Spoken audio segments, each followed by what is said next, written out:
I'm Jordan. And I'm Rosanna. And on this podcast, we explore how to take life off autopilot and relentlessly pursue a life worth living together. Welcome to Season 3, Episode 2 of the Relentless Pursuit podcast, Love Thy Neighbor. Hello, everyone. Welcome to not just episode 2, but week 2 of what we're calling Love Month. And last week you heard us have a conversation just about You're My Person and encouraged you to identify those individuals in your life whom you would call my person or my people. Or my people. And that was specifically, at least I would say, like the way I framed it was specifically thinking about our spouses, although it could apply to anyone that we might have the definition work towards. But today we are really thinking about the concept of love from a different angle, and that is from this angle of loving our neighbor, loving someone other than, I would say, like our family. Or like a romantic relationship. And so we're going to work through today kind of defining what that means and who it applies to and going from there. All right, so let's dive in with the definition. So who is a neighbor? So if you actually look up the definition, I'm obviously the definition looker-upper in the relationship. It is Every relationship needs a dictionary aficionado. Oh, thank you. That sounded fancy.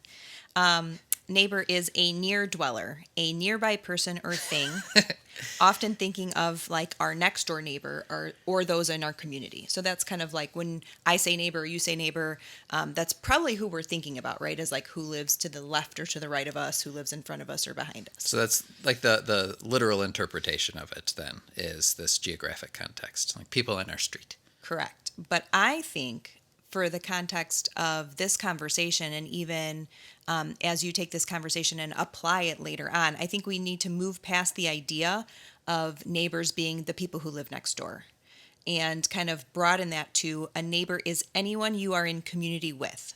So that means it could be the people you work with, the people you go to school with, the person who makes your coffee. You know, what if we include all of those people in the definition? Would you treat those people differently if you called them neighbors?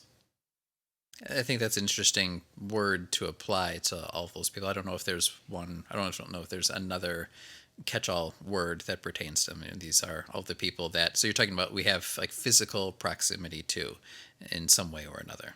Yes, but I would even like to push that further in this conversation. Is that a neighbor is anyone you are in community with, and even those you aren't. A neighbor is everyone, and a neighbor is anyone.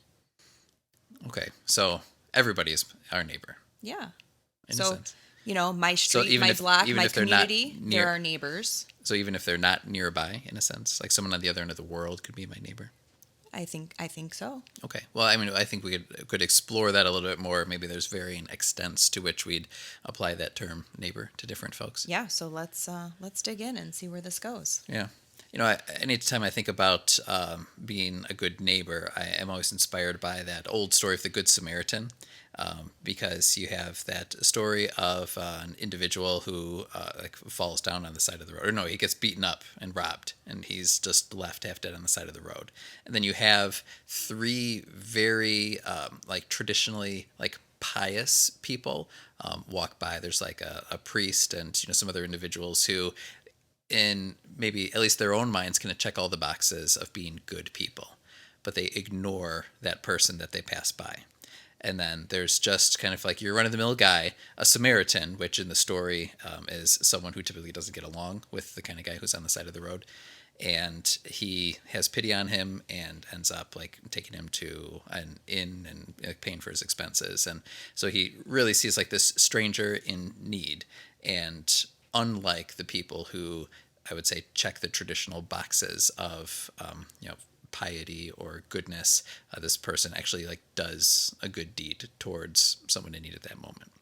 So I've always been inspired by that because, at least in the context of that story, neighbor doesn't mean someone who is someone that but it's someone in a sense who is in need to some extent, and you are in a position to do good and actually do it. Okay. I think that's, a good way to look at it. Mm-hmm. Because anybody you pass by, then if you look at the way that I define neighbor in a broader context, is your neighbor. It is someone, and not in need like that they need to be fed or they need to be taken care of, but it's really anybody who you can kind of extend some kind of love in some way, shape, or form to make any interaction with them better. Yeah, I think the needs we seem to have these days maybe are fewer. If you think about it, like it's very able, like we're all able to comfortably retreat into our own households and not really need someone from the people who are physically near us. Or we have Amazon; they could deliver something to us within a moment's notice. Even like that traditional image of like go run across the street and ask if you can borrow a cup of sugar, or I need 2 eggs. Like you don't even need to do that anymore because the grocery store is in such proximity as well, and you feel like you're imposing on neighbors anytime you ask something from them. So it's almost helpful maybe to identify like what are the maybe needs is the wrong word. In some cases that's applicable, but what are the like the elements or the gestures of building community and of acknowledging and reinforcing that community with everyone that you have a chance to interact with. Yeah, and I think one thing we have to acknowledge is just like our lives have changed so much from previous generations. We talked about bringing back hobbies, Mm-hmm. as a way to like help foster like creativity and self care and all of that. This notion of the neighbors. You're right. Like we've all kind of like we have our own land around our house. They're spread out a little bit further. We can fill our own needs, and so we're not relying on the people around us. And so maybe it's time to kind of think about that. Like, no, I don't need my neighbor to do something for me, but the way that we treat them, the way that we communicate them, the way we include them in our life, might change the way that the world works if we decided that we could rely on them or could bring them into our circle instead of keeping everybody at arm's distance. Yeah. And it makes me think about just that phrase, like love your neighbor, I think has a couple of different ways of being applied. Like one is like working to positively interact with one another and build that community. But the other is also like loving, you kind of need to be told to love someone that you're not naturally inclined to, right? If you're already doing it, then we don't need to be talking about it. But it's almost like this idea of like, well, wait a minute, like these individuals, and there's a broad definition that we're applying that people would fit into.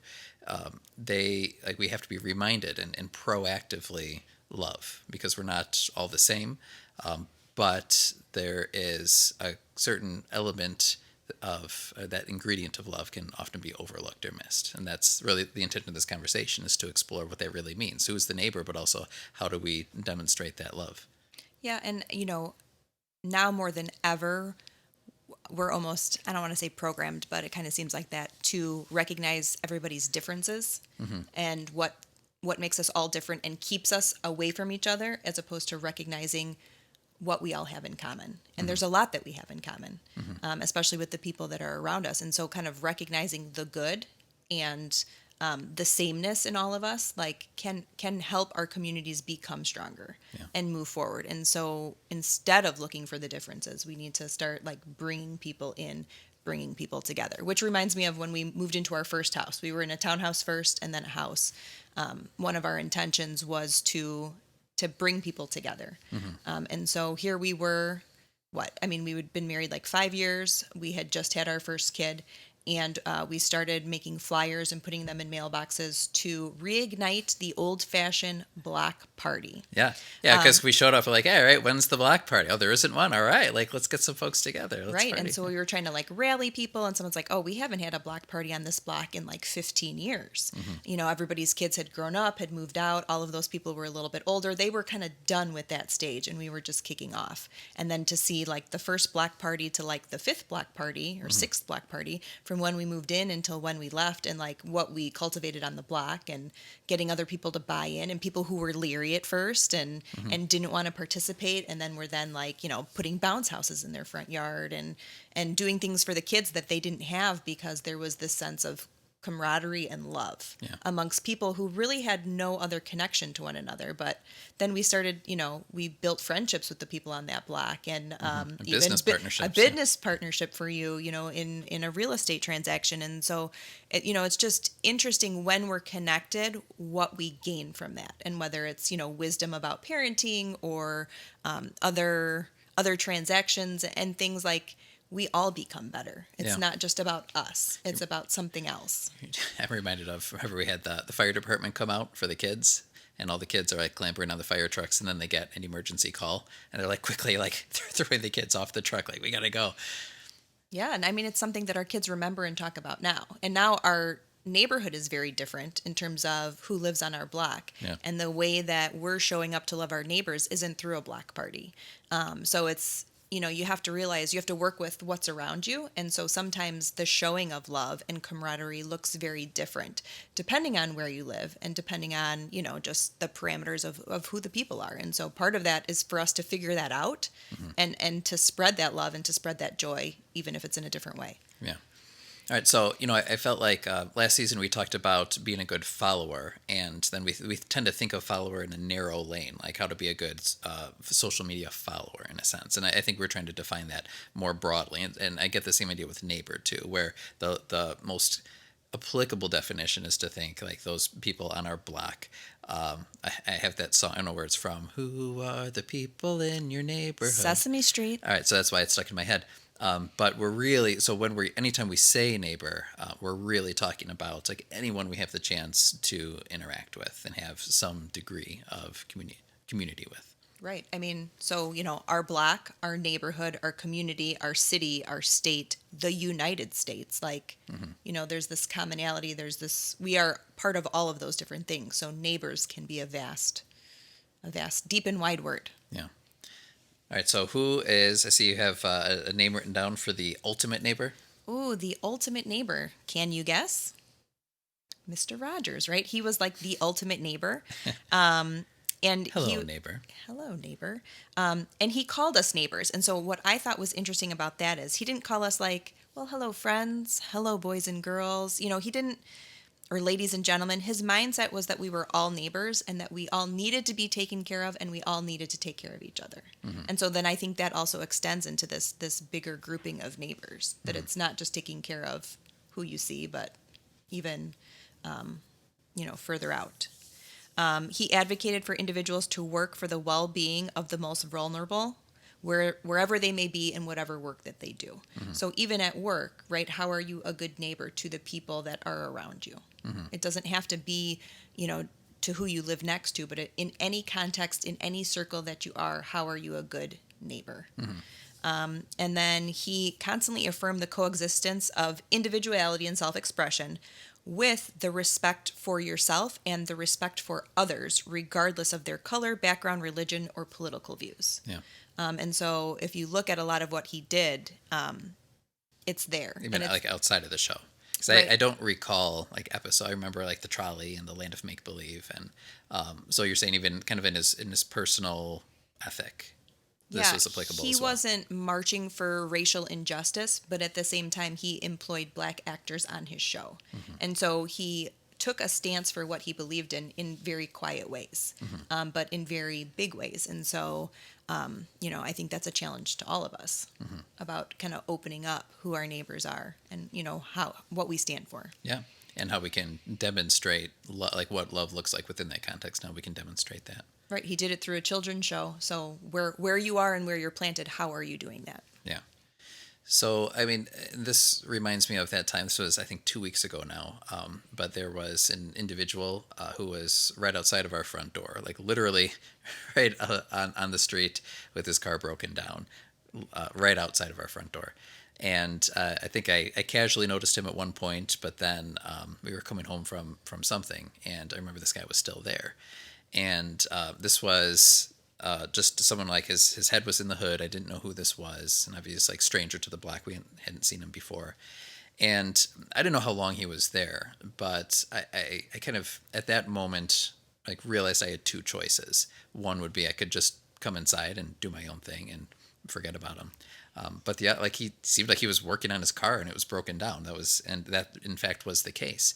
So in this one, in this instance, it was almost like this I would say like this handcrafted, like, here you go, Jordan. Here's kind of this really easy and accessible opportunity just to be a good neighbor in a sense. There's someone right there who needs exactly what you have, and at a very low personal cost. I had nothing going on that day.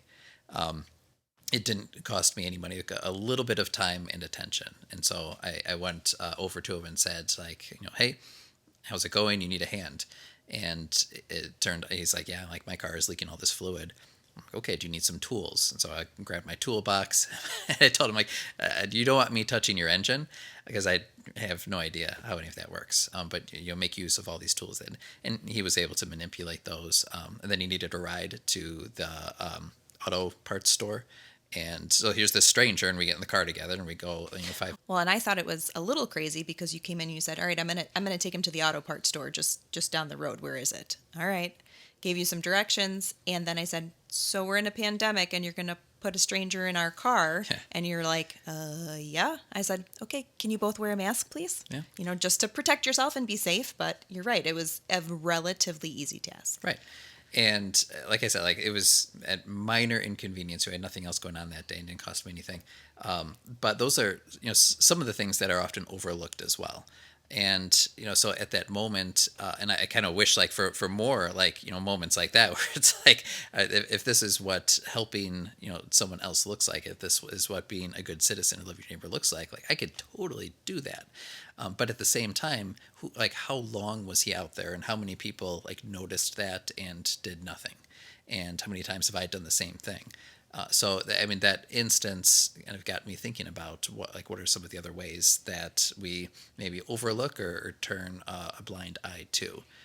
Well, do you think it's because we've become weary of other people that we just close the front door and back away slowly? Because we think that. Weary or wary, Wary. Oh, so I was thinking of leery and wary all together, and I made my own word.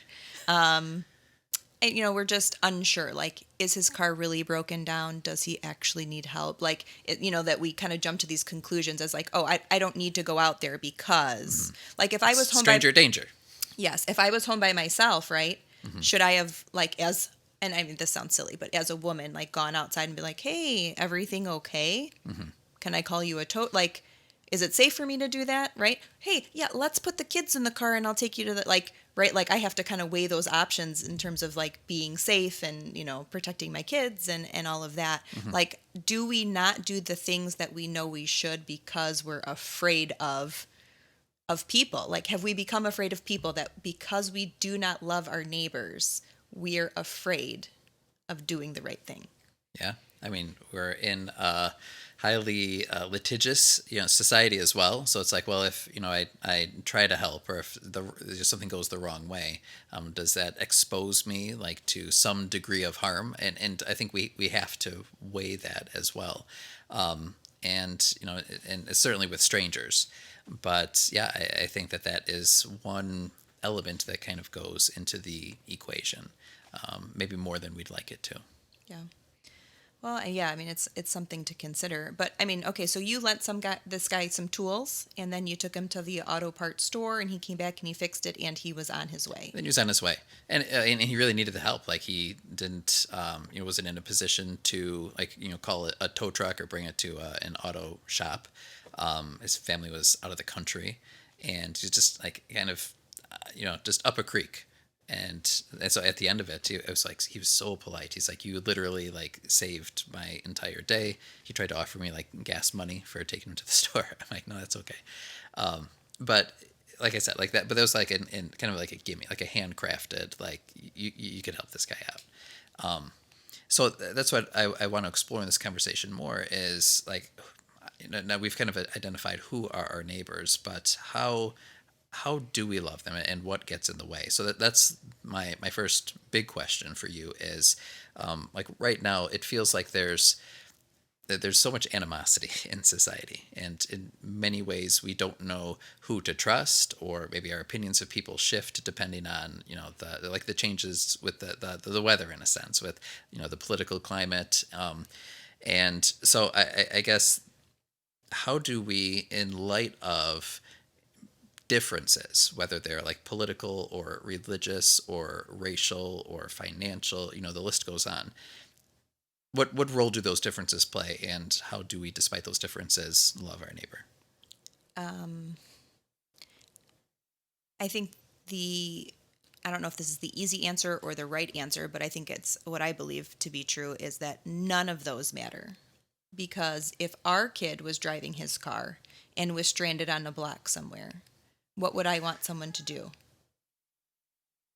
I would want someone to go outside and say, "Are you okay? Do you need help? What is it that I can do for you?" Mm-hmm. And his nationality, his background, his religious beliefs, his political views don't come into play when somebody needs help. A person is a person no matter what. Mm-hmm.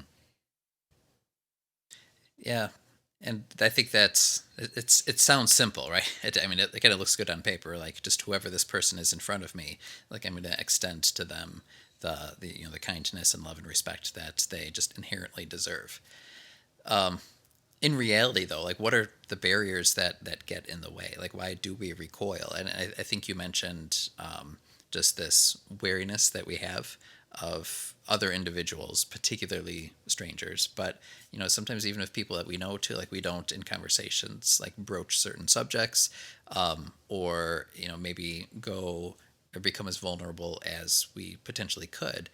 And so that's just I feel like this area that I want to grow in a little. How can I become more others oriented, just more with a greater sense of abandon, just become a more loving individual in the way that society needs. Well, and I think we think it has to be something big, right? Like we have to like help someone fix their car or whatever. But I mean, a smile, holding the door open for someone, like wasting an extra 25 seconds in your day to make someone's life easier, right? Like we always put ourselves first in our agenda and we have this to do and we have that to do. But like, do we take the time to just stop and look around? Mm-hmm. Are we looking for opportunities to make a difference? Mm-hmm. My 87-year-old neighbor, what I can do for her it's very minimal. Mm-hmm. When I see her pulling out the garbage cans, she doesn't even want me to pull out the garbage cans for her, but like she wants an interaction. Yeah. She wants a smile. She wants to hear about the dog. She wants to hear about the kids because really all day, who's talking to her? Mm-hmm. No one. And so we're always so focused on what's next for us or what's going on or what we've got going on that we don't take the time to consider other people. Yeah. And so it's a lot of the time then it's just those small gestures. Like the phrase that's coming to my mind is like the recognition of the humanity in the people that we interact with. And I think for me that word recognition is big because I mean we pass a bunch of people and we see without seeing. I In a love sense. that. I was going to say, we see them, but we do not see them. So They are invisible. So maybe that's the first thing, and maybe not the only thing that we'd end up doing. But for the typical person who like they don't have an immediate need that needs to be met, but I think we all like benefit from this sense of just like being seen, being recognized for who we are, for the human that we are, and receiving that inherent dignity and respect. Well, I don't know how many times I've seen another mom at like Target or the grocery store with like one kid, multiple kids, but one, some, or all of them are melting down in one way, shape, or form, and you could see that they're just embarrassed and they're just stressed and they're just like about to lose it. And how many times just like a reassuring word is like, it's that age, it'll like even just me saying something to someone else, you see like their shoulders kind of come down, like they kind of like wipe the sweat off their brow, and it's like someone sees me, someone acknowledges that this is hard, like, They're not okay, judging me. See, yes. so in those circumstances, though, I don't know if this is better or worse, but I might just pretend that I don't see them because if they're embarrassed, it's almost like this social embarrassment. So I'm like, oh, if I didn't see them, maybe I feel less embarrassed. I'm pretty sure they know you saw them. If I just tiptoe past you, we'll Right. pretend this didn't I'm happen. like, they're struggling right now, and the last thing they want is for me to call attention to it. I think it's important to love our neighbors because good things come from simple exchanges. And that's what we overlook. We always think it's that we're going to change somebody's tire, right? Or we're going to pay for someone's groceries or someone's coffee, which are all great things. Mm-hmm. Someone pays for your coffee in a line at Starbucks and then you post it on Facebook. Hey, thanks to the blue car behind me at Starbucks this morning, I paid it forward too. Mm-hmm. And then this barista later tells you like people paid it forward 83 times today. And it's just like, Mm-hmm. it's a little hop in your step to let you know that like, that people are good and that people care or that you matter, when you're having a bad day and someone pays for your coffee, like, it kind of it reminds you of the things that we lose sight of on a day-to-day basis. Yeah. For me, something else that comes to mind is maybe this is more so at work, but here too at home. I'm just working. There's something on my mind. I have a task that I'm trying to accomplish, and then somebody knocks on the door. Somebody shows up and needs something or wants some kind of interaction, and my heart at those moments is like, go away, because I want to check this thing off of my list. And this is something I've talked about multiple times now, but I'm trying to grow in that regard. So maybe like that attitude that I have, the disposition that I turn myself to have within those moments, is one that is interruptible. Like when did we become so uninterruptible? Is what I'm working on at any given moment like so important that it trumps the person in front of me? And the answer to that is probably no most times. Yeah. It's the same position of having clenched hands and holding on to everything that you have instead of having open hands, so that if somebody needs something from your hands, they can take from it, they can give to it, right? You can freely give and take instead of like clenched all the time. And so I think about that with time. I think about that with like our stuff, with our goals for being more generous and charitable this year. Like, yeah, we could keep that money, right? That could go towards a trip or a nice dinner or something for the house. And, the fact that our position now is to open our hands more, and not just to like say that we've done something, but to kind of like change our focus and change our attitude and change our heart, is big. And so I think this is, this whole idea of loving thy neighbor. It's a heart issue. Like, where's your heart? I've joked about this with a friend of mine. Okay, we moved. We've talked about that. I love our house. I love it. We moved in. It was perfect, perfectly painted, perfectly whatever. And since we moved in, like every child that has visited our home has, I think, pretty much licked their hands and then wiped them across every wall. There's dings and dents and divots and I like things just so. So it's like I walk around kind of itching sometimes that it's not perfect. And it's a constant reminder to myself, who do I love more, or what do I love more? Is it my house, or is it the people that are inside and the people that visit, regardless of if they write on my walls with a pen when they're here? Sure. It'd be nice to have both, right? It's like the guests and the lack of damage. That reminds me of when I was young, when I was in high school. I did percussion, and one day, like these other non-musicians, where I think they were choir kids, were coming in to do something with the band, and one kid takes his heavy backpack and he puts it on my timpani drum. You don't put anything on a timpani drum. And as a percussionist, I took personal offense to this. So I just shoved this as hard as I could right off. And the kid was like, what the heck? And people were surprised. I'm like, don't do that to the timpani. I was upset. But then a moment later, I was like, well, what's more important? Like the person or the object? I'm like, it's the person. So I apologized to the kid and more politely told him, like, don't put anything on my drum. Don't put anything on my drum. Right. Famous last words. Write that down. I can't...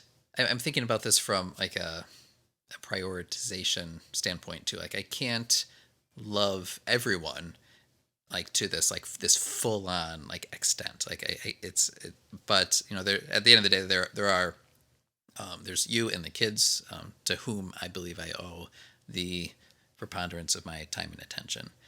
I have legitimate tasks that can be put off, but at some point need to be accomplished as well. So how do I prioritize those to whom I am giving time and attention and still say I'm doing an effective job loving my neighbor? I think you can love everybody always, but the extent will always be different. So, the day that someone's car was broken outside of our front door, right, extending yourself in that situation. When I see our neighbors smiling, waving, saying hello, different exchanges, right? Those are things that don't cost me. There are times when I'm backing out of the driveway and I can't stop and chat, and that's okay.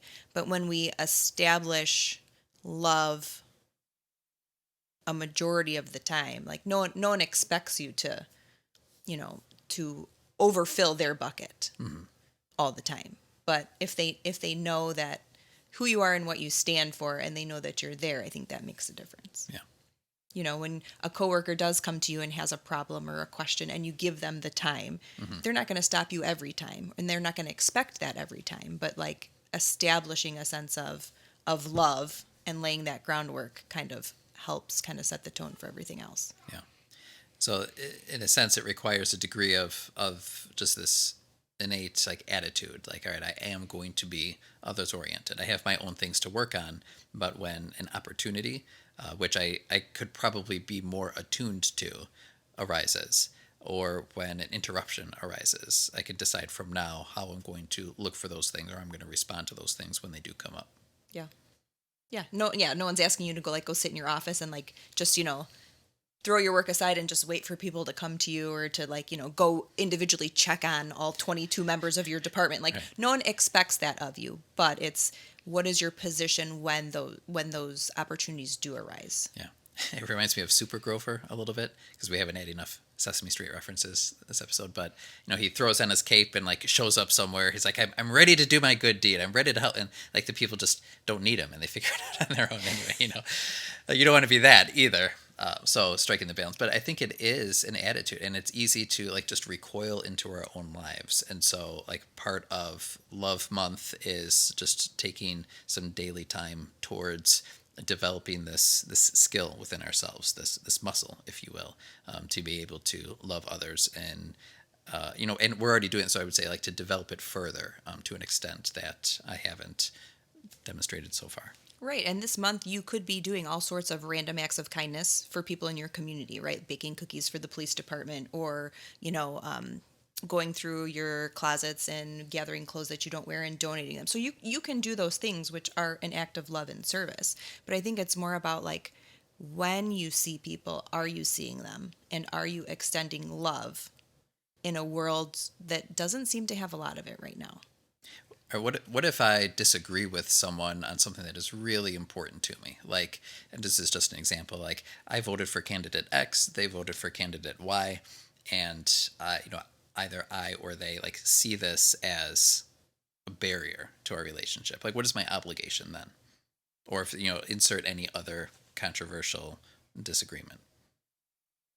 And that's hard for me to answer, because to me it's I don't go through life thinking that anybody needs to think the same thing as me. Mm-hmm. And so while I may not agree with them, that would not keep me from being civil, kind, or loving towards them. So it sounds like an easy question to answer then, and maybe part of what we're doing wrong as a society is overcomplicating it to the extent that like we're not just letting that be a barrier to our love, but a reason for our open animosity towards someone not like us. Well, I mean, to me, it just seems silly. Like, we are Cubs fans. We know people who are Sox fans. That doesn't mean that we don't invite them over. Well, that is like a traditional. That's like an aspect of entertainment to disagree over. But I'm talking about like something that is of greater consequence. Like we joke about our kids' teachers who are Packers fans, and even though that really like gets my goat, at the end of the day it doesn't matter. But what are like things that matter? Though I think that is difficult, and I don't feel this way, but I feel like many people, many of our listeners maybe will feel this way, that it can be difficult to surmount those feelings or that recognition, and as willingly like extend a degree of love towards someone. But why? Yeah, I don't. So, there's so much I could say about that. We cannot expect people to do what we want them to do. We cannot expect other people to think the ways that we think. We will say that they're wrong. They will say that we're wrong. Like, how do we know that we're not wrong or that we're at fault? Like, opinions, I mean, the statement about opinions, right? Like, Mm-hmm. it is what it is. Like, we were created to respect and love people. Like, Mm-hmm. that's our job. Yeah. In everything that we do. And so if we let that permeate, I mean, those things cannot matter. Those things should not divide us. There's who we are. Like, we are human beings. Like, we are the same. Yeah. There are variances and differences, but we are the same. So why can we not find what's in common? I'll put a closing thought on that too, which is I think if the best we could say is that we only love people who are just like us, I don't think that's saying very much. It's I don't not think that's saying very much. much about our love. It's a deep thought. Yeah. So what do you think? Time to wrap up? I think so. All right. So I think kind of just based on this conversation about our definition as a neighbor being anyone and everyone in every circle, in every context. These would be my takeaways. To all people, to all neighbors, near and far, be generous. Be generous with your time, with your smiles, with your acts of service. Be fair. Only a person's character should matter, not their race, not their ethnicity, not their gender, not their political views. Be kind. We're surrounded by a world filled with hate, bitterness, jealousy, envy, and violence. Just be kind and compassionate. Find what unites us. And be peaceful. Forgive a neighbor who has wronged you or offend you. Forgive those who don't believe the same as you. Move the things that we put up as barriers to the outside and find the things that unite us. That's what I got. That's beautiful. I can't add to that. No? Well, it's easy to love your people. It's easy to love your person. It's easy to love your friends and the people that vote the same way as you do. And some people find it hard to love everybody and anybody else. And so that's my challenge is find the good, find the people, see them for who they are, see past what the differences are, and move towards love in every context, in every arena, in every community. That's good. And I think like so many things in the show, it sounds self-evident in a sense, but it is difficult to apply. And so that application really takes some commitment and some kind of daily intentionality to move towards. So let's be intentional and let's move forward in love. Let's do it, Rosanna. All right. Thank you guys so much for joining us on this episode. And we're looking forward to the following episodes this month that will continue to focus on additional elements related to love. All right. We'll see you guys soon. Bye-bye, everybody. Bye. Thanks so much for listening to today's show. We hope you will use this conversation as a starting point for your own. We hope you're encouraged to think and act more intentionally. If you want to learn more, you can visit our website, therelentlesspursuitpodcast.com, where you can find notes on today's show, plus additional blog posts, and you can subscribe to our free members list. Please subscribe, leave a review, and share with your friends. Facebook and Instagram are two great places to connect with us for daily doses of our quotable quotes, behind the scenes, and real-time photos, videos, and challenges. Until next time, let us know how you are taking life off autopilot and relentlessly pursuing what matters.